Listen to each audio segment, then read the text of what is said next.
Today's case, we go into the heart and mind of my guy, comedian, Mr. Chip J, to learn of his case and what he's becoming today. What's happening, Mr. Chip J? What's going on, man? What's up, Wiki Wick? Sorry about the technical difficulties we've been having, man, but I just wanted to make sure we get this thing right and we do it right. You know what I'm saying? So I'm super excited about having you in the place again, right?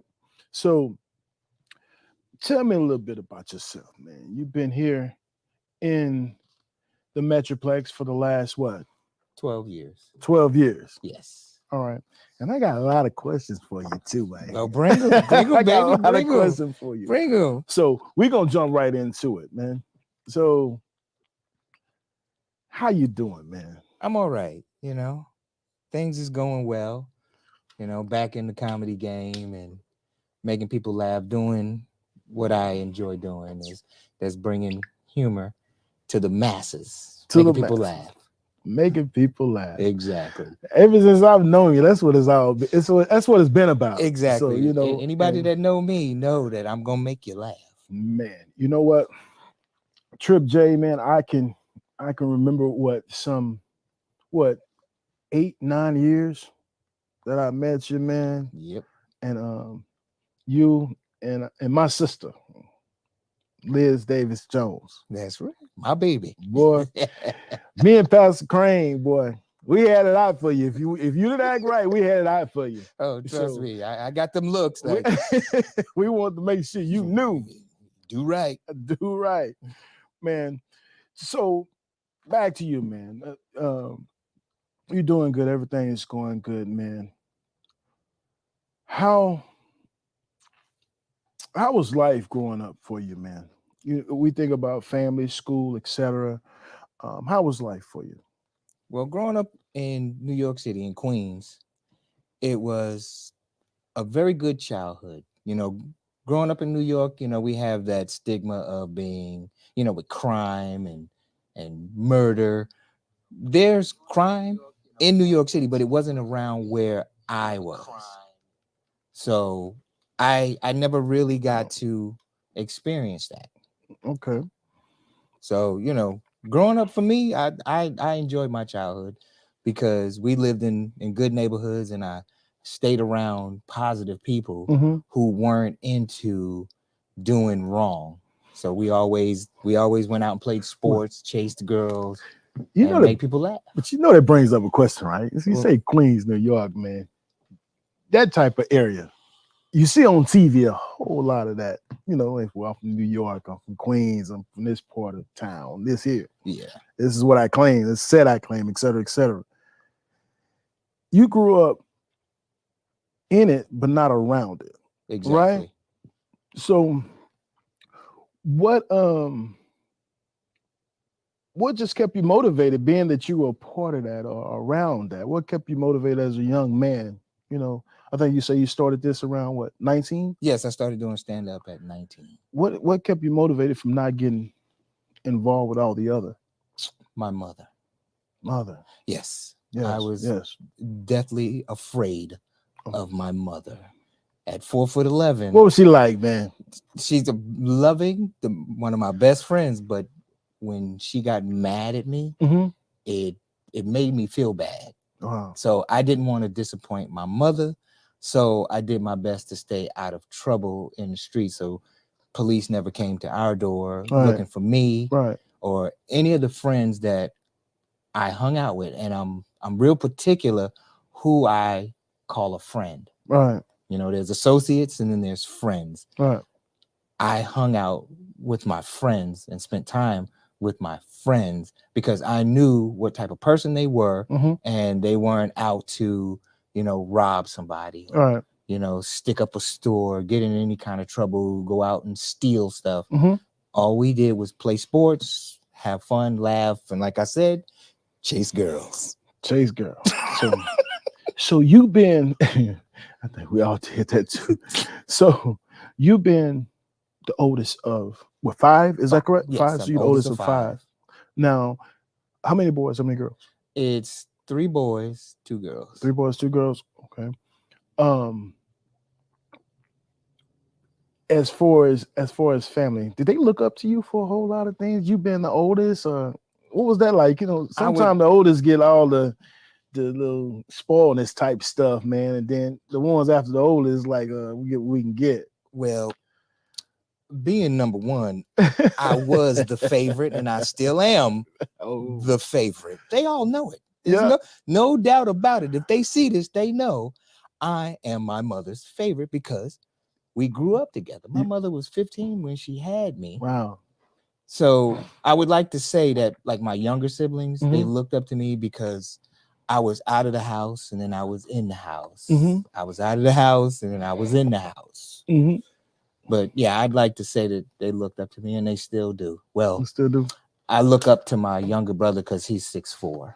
Oh wow, wow! You tell you what, 4? You say your mom's what, 4'9", 5, 4'11", 4'11"? Yes. Wow, man.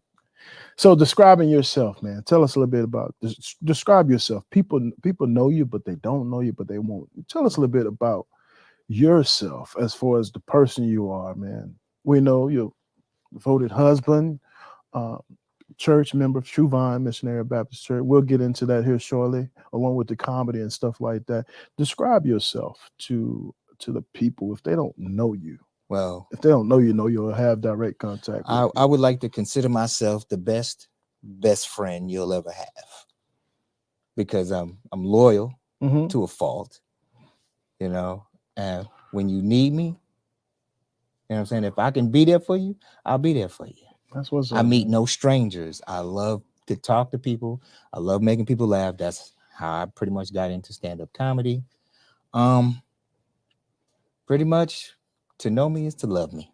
So we spoke earlier and off the camera, man, about you getting started in this thing. And I know you mentioned that mother kind of actually influenced you. Who else inspired you to want to become a comedian? What were some of the inspirations or some of the things that inspired you? Well, I know some of the comedians that inspired me, just like a lot of people, Eddie Murphy.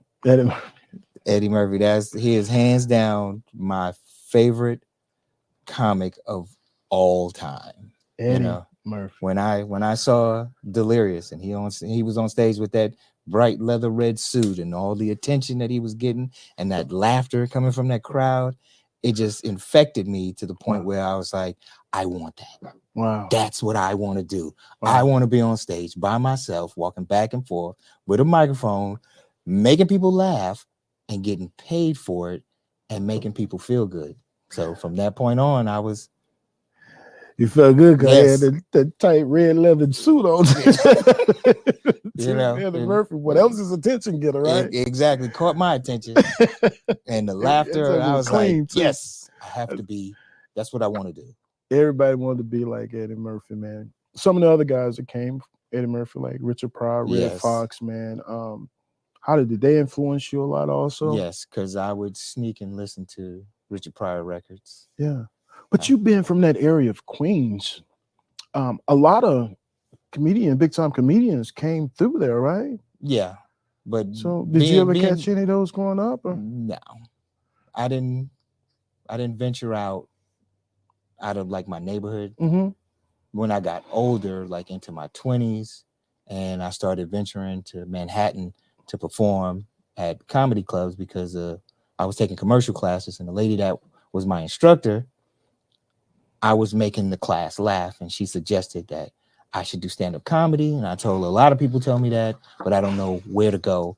She gave me the number to the manager at New York Comedy Club. I gave him a call. He's like, bring 5 paying customers and I'll put you on. I invited 30 family members. Wow. And got up there, and the rest is history. I had so much fun. Wow. A lot of people don't know about I think you mentioned, man, back in the day or something like that, school for broadcasting or something like that. Or is it radio broadcasting? Yes, Connecticut School of Broadcasting. Connecticut School of Broadcasting. Okay. Yes, I went there for radio and television because I saw comedians doing radio and doing television, and I looked at that as another avenue to get my name and my likeness out, because back then we didn't have social media, we didn't have the internet, so that was my way of, okay, let me learn radio, and then I can get on the radio and people can hear me all over the city, and then I can get booked, like Steve Harvey and Ricky Smiley. You see, D.L. Hughley has a radio show. Yeah. So a lot of comedians are branching out into radio and into television, and that's what I wanted to do. So have you tried here? Because I know there's a few comedians here that are on radio shows or have their radio show or with D. Ellis is on. D. Ellis is on Magic 94. 94. Man, so many opportunities there, man. Have you ever thought about utilizing that? I have to get out there, and shake hands and kiss babies and show people, oh yeah, he's funny. Yeah, let's put him on the radio show. Man, that's cool. Hey, we're gonna take a quick 30 and we're gonna be back. We're gonna take a quick commercial break, and we'll be back with special guest Trip J. Just asked about Wix, located at 2405 South Collins Street, Arlington, Texas. And Wix has what you need for your special occasion. From birthdays, graduations, holidays, pop-up workshops, album releases, and much more. We have custom lighting, stages, high-quality sound, and free parking.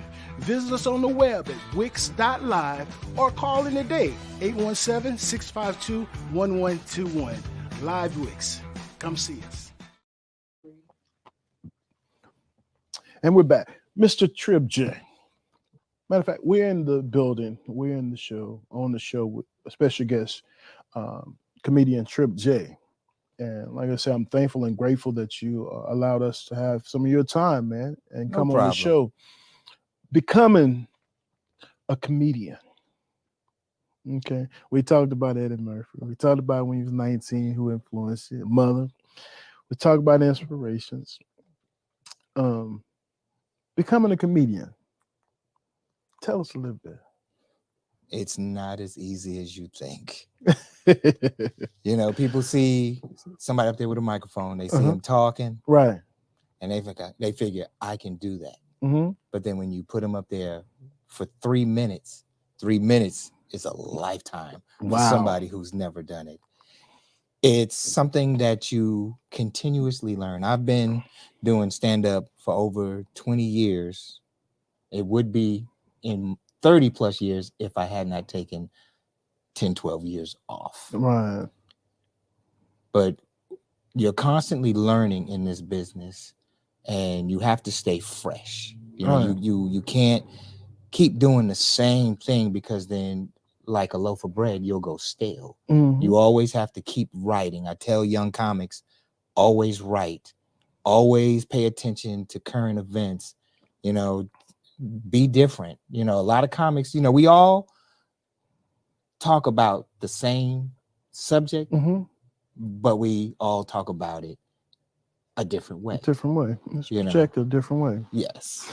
Cool. So I just stay fresh, and once you get it, it's a fun ride. It takes a lot of skill for that, man. I know a friend of mine, Big Husky, he does it too. Now he does a whole lot of stuff too. You guys, man, the skill set that it takes to do that, not only you all, but man, so many other different comedians that's out there, man. The skill set, man, in order to be successful in doing that, man, it takes a lot of practice. It takes a lot of work, man. When do you find time to do that? Because I know you're doing a lot of stuff in the church. Your husband, you work. I mean, it's a lot you do. When do you find time to be able to, sit down and write and do that and do this, et cetera, et cetera? Well, like one of my favorite rappers, Jay-Z, Mm-hmm. I write in my head. Wow. Yes. Wow. In the middle of the night, jokes come to me. Oh, wow. And I go over it in my head. I go over the setup, That's a talent. the punchline, and I repeat the joke over and over until I got it, memorized. And I'll do 2 or 3 jokes like that and just lay in the bed. The wife is asleep. I'm laying on my back at 2 o'clock in the morning, going over about a 5 or 6 minute set. And then once I got it down pat, I just write the premise down. The premise. I don't write the entire joke. I just write the premise so that when I see it, you can go right back to I can go right back to it. I know how the joke goes. That's something about the East Coast, man. I noticed a lot of those East Coast rappers, even like rappers like Jay-Z, don't write down any of his stuff, man. I think Lil Wayne don't write down any stuff, man. So that's a gift and that's a talent in itself, man. Oh yeah, to be able to remember all that stuff. And I'm pretty sure that y'all go back and eventually, if you're doing a show, if you are doing a stage, a comedy show or something like that, you eventually go back and write it down just to make sure everything is copyrighted, stuff like that, right? Well, yeah, and we have cameras.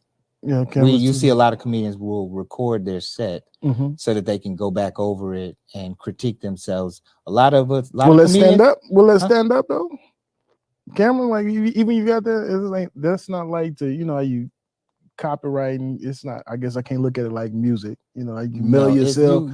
It's different. You really can't copyright. You can't copyright your jokes. People know, certain people's jokes. There's the whole thing in the industry of people stealing material, and there are joke thieves out there that will take your joke and say it word for word the same way that you do it. But we record for our own, and then you'll see people put stuff on YouTube. But I try to tell comics, don't put your whole set, just put clips of it. Like if you're doing crowd work, you're freestyling, put your freestyle stuff online, keep your material to yourself and make people pay to see that. Okay, that's what's up, man. Give us one of your favorite stand-up. I tell you what, give us one of your heckler moments where you had to really and truly just go left field on stage. Tell me about. Every comedian has been through it. They always got a story to tell about one specific instant that happened that just they can never forget. What is that instant? Well, I was at a comedy club in South Carolina called Characters. South Kakalaki. Back in the 90s. And I was headlining the show. First show, guy in the bag, sauced up, would not shut up. And I hit him with with a jab and, startled him, but he kept coming. Then I hit him with a 2, with a combo, and he just kept coming. And then I just had to whip out the big knife and go deep on him, and then stopped him in his tracks. Wow. Comics out there, we all have our snaps, right, geared up in the chamber, ready for anybody. What did that Joker's? I mean, you were telling us earlier what he said. You say you want to say it, man. What did you tell? What did he do to make you tell him that, man? Because I thought that was funny as ever, man. Now you got to tell everybody. You got to tell the people. All right. Well, this is great. It's pretty much what I told the crowd. Hey, give it up for my boy Reggie. He comes to all my shows. He loves to do this to make my show more funnier. Everybody have a good time. He is the best friend that anybody want to have. He is so giving. It's the heckler, y'all. Reggie went downtown and got 2 BJs. Came back and gave me one. Now that's a friend. You nasty. Stopped him in his track right there. The whole crowd went up. He mess with you no more, did he? He just shut up, and I was like, now back to the show. Man, with the crowd was like, ooh. Man, hey man, forget all that other stuff, man. But man, what's been most rewarding, man? The rewarding part of being a comedian, man. What's been the rewarding part to you, man? Bringing happiness. It's all about, for me, it's about bringing happiness to people that I don't know. I love Right. making people laugh that I don't know, That you don't because know, I right. know people that know me, Mhm. oh, they're going to laugh at me because they know me. Mhm. But people that I don't know, to make them laugh and for them to come up to me after the show and say, you know, I was really having a bad day until I came up here Wow. and you made me laugh and forget about all my troubles for a couple of hours. And I'm like, that makes me feel good. Because a lot of comics, we go through a lot and we hide it very well. Mhm. A lot of comics, they won't tell you, you know, that their life is messed up. Mhm. But when the lights come on, that microphone is on, Mhm. we have to put all that behind us Right. to bring happiness to others. Wow. And so that's why, like I said, it's therapy for me. When that laughter, it just makes me feel so much better, and we get what we call a comedic high. Comedic high. Yeah. Yeah, and that's the best high. That's the best feeling in the world right there. I mean, they all run under the same umbrella, like music, man. When you know people and you got a song that you've written and you perform, and people can go to that same environment you were in with that song, man. So it's all the same. Seeing people go there and understand it, it just makes them feel good. They upbeat and happy about things, man, and bringing laughter. And laughter and music, man, it soothes the soul, man. Exactly. So, hey, we're going to take a quick 30 right. second break, and we're going to be back with special guests in the studio tonight, comedian Trip J. Just asked about Wix, located at 2405 South Collins Street, Arlington, Texas. And Wix has what you need for your special occasion. From birthdays, graduations, holidays, pop-up workshops, album releases, and much more. We have custom lighting, stages, high-quality sound, and free parking. Visit us on the web at wix.live or call in today, 817-652-1121. Live Wix. Come see us. And we're back with special guests in the building. None other himself, comedian Trip J. Trip J. Yeah. I got a question for you. You know, I've been here in the DFW Metroplex for the last 22 years. And I've always seen a lot of people that, you know, we want to give everybody opportunity, but talk a little bit about diversity and being able to go to different lanes. Now that right there is, tell me a little bit, one of the most important things that I share with younger comics. You know, I tell them it's okay to be in one lane, but it's better to be in several lanes where you can go and perform for anybody and everybody. I like performing for mixed crowds. I love my people. But my people, you got to come with the heavy gloves to make us laugh, because we like, make me laugh. You know, whereas if you go to a mainstream room, as they call it, a white room, you know, they come ready to laugh, and it's, I wouldn't say easier, but it's more comfortable, where you can, you know what I'm saying, they ready to go. But when it's mixed, that is the best crowd ever. I love doing mixed rooms. I don't care what nationality. Now, one of my biggest challenges that I have yet to do, I want to perform for a mostly Hispanic crowd. I haven't done that yet. You think they'll understand you? I know a little Espanol, como se llama. You know what I'm saying? You know what, Flo Hernandez, man, one of my favorite comedians, man. I like Flo, hear, man. I like Flo. Man, Flo, if you listen, I got to get you up here, man. I like to hear Flo, man, because he projects and he puts action into what he's speaking about. I like him. He's doing some big things too. He's a very funny guy. Very funny guy. I haven't had the opportunity to work with him yet. We got to get you on the show, y'all, man. Flo, we friends on Facebook. Holla at me. Hit me up, baby. I like, you know what I'm saying? Flo, man. You know what I'm saying? Como esta? So, yeah, man. I don't know. I got kind of excited just then. Y'all forgive me for that. I was getting kind of a little bit excited. But Trip J, man, Wix was one. You've been in it for 20 years, but you was on the East Coast doing a lot of stuff for 20 years, man. And you came back here, obviously, for the last 12 years, and you know, wifey was kind of, you know, pushing you to get back out there, man. And you allowed Wix to be your first stepping stone and getting back out there, man. And I appreciate what that. was that? What was that experience like, man? Just being back out there. I know you didn't do a lot, but people didn't know you. Yeah, and when you're the new kid in town, nobody knows me. A lot of these comics think I'm a new comic. Okay. But on the other hand, a lot of them know from knowing me and talking to me, know that no, I'm an OG in this game. Right. And when you gave me the opportunity to host that show on April 11th, I appreciated that because it ignited a fire. Because for over 12 years, my matches were wet. And you can't start a fire with wet matches. No, sir. You dried them matches off and lit that fire. That's what's up, and man. I've been gone ever since. And I still have my days where I'm up and down, but I got a good support system. My wife, she supports me, and another comedian who goes by the name of Gerald Piper the comedian. Piper the comedian, yeah.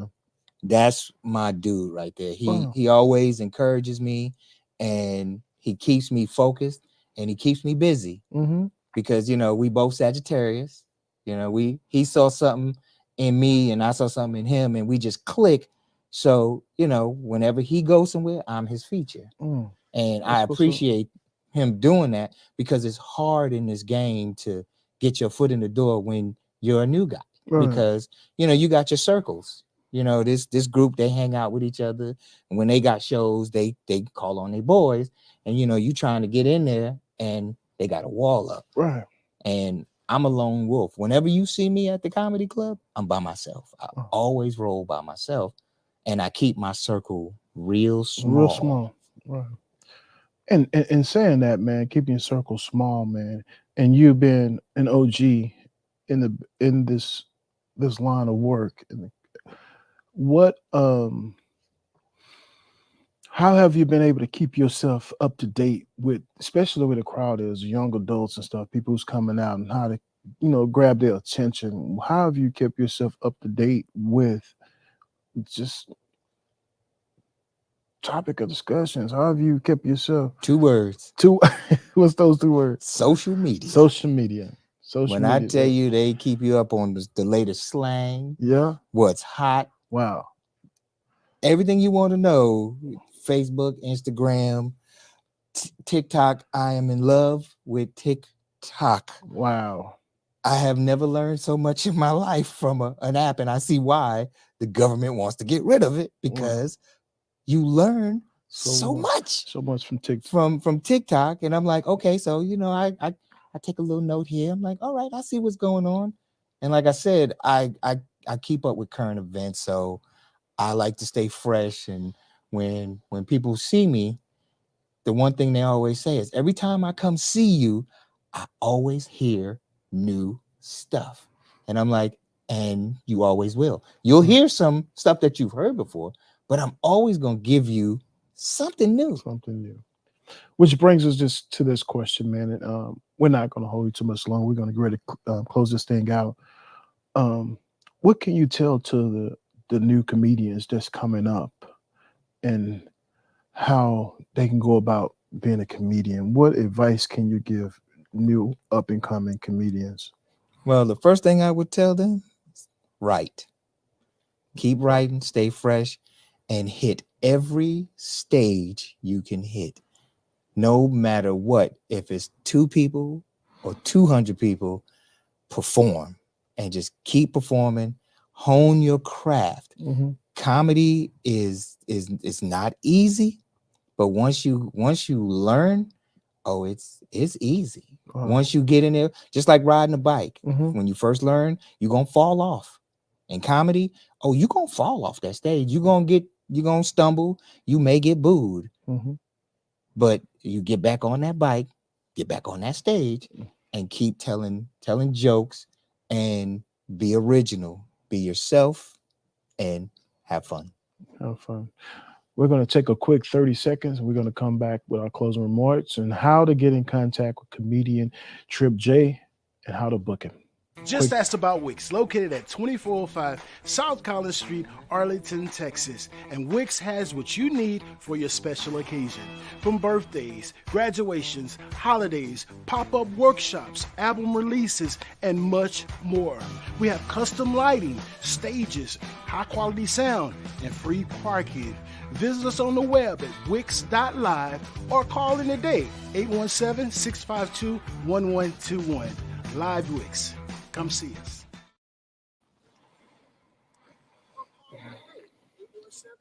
Thank you guys for tuning in today. And live, we have in the studio with us today, comedian Trip J.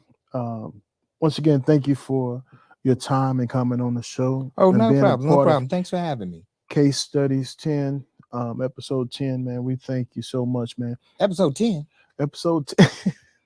So wait a minute, Episode do you mean 10. tell me there were 9 other episodes before you called me? 9 other episodes, man, and They saved the best for number 10, baby. number 10. It's been booked, man. So we've been having somebody every week, man. So, and I'm truly thankful and blessed. And it's quality, man. Oh yeah, Yourself I is like what you're gifted doing here. I quality. like it. It's very nice. Thank you, man. And Have me back anytime. definitely, man. We're gonna definitely have to get a show back out here and get you with Flo Hernandez, man. Oh yeah. Go ahead and tell the viewers tonight, man, how they can reach you and contact you, and if they want to book you, got all your information and stuff like that. Go Okay. ahead and tell the people. Is that me right there? Right there. All right. Hello, social media. I am comedian Trip J.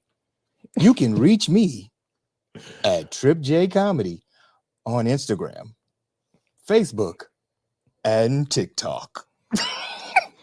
But for real, if you want to book me, you can email me at justtrippin for you. That's JUSTTRIPPIN, the number 4, the letter U at gmail.com. Promise you, you will not be sorry. I bring the energy. I love making people laugh. Holla at me. Come work with your boy. Remember, Trip J Comedy on everything. Follow me. Help me get my numbers up. Peace. Thank you, Trip J. Thank you. So everyone, you have all this information. If you don't, you can always rewind this and look at it again. It's gonna always be there. We want to thank you guys for tuning in to Live Wix, Platinum Wix Studios, Live Wix ENT for Case Studies, a podcast show, Case Studies, where we go in depth with our artists on stage, on show, and live, and they tell us a little bit about their case, and we learn a little bit about their case. Oh yeah. On what they're doing and what they're becoming. Trip J, thank you again, man, for allowing us the opportunity to have you on the show. And everyone that's viewing, we want to thank you guys for tuning in today. Remember to hit that like button, hit that subscribe button on Live Wix, on my page, Sharwick Reed, or Live Wix Facebook social media page. So make sure you go like and subscribe and get a chance to have your opportunity right here on this stage of Case Studies. We're going to study your case. We want to open up the cases of individuals who's doing some major things here, and that's what we're doing. Thank you for tuning in. God bless and good night.